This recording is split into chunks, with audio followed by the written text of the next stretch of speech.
total na perang natanggap ng barangay, hinati-hati para sa lahat. Pare-pareho naman kayo lahat na nakuha eh. Ayos ah. Paldo na naman si Cap.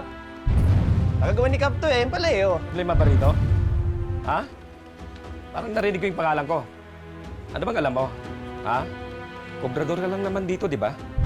Kapasensya na. Sandali. Alam mo, sa totoo lang, pwede kitang ipadampot sa mga pulis ngayon.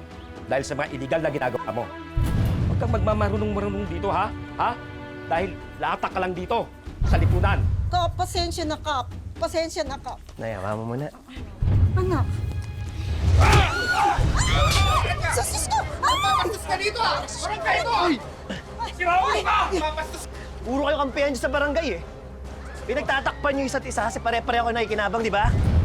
Lahat nga kayo dyan, may kanya-kanya ng second floor sa bahay dahil sa pangungurahan niyo, di ba?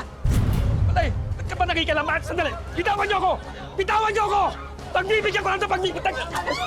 Huwag na tayo magkasakitan, Kap. Tama na, tama na. Awa naman kayo sa amin.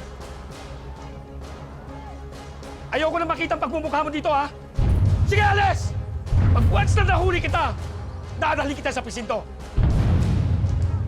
Sige! Alis! Pasensya na po, Kap. Kapal-kapal na mukha nyo! Kap, pasensya na. Kayo na nga yung binibigyan ng ayuda! Kayo pa yung nagagalit! Papastos nyo! Kapal na mukha mo! Hindi pa tayo tapos! Kurakot! Panampun kita!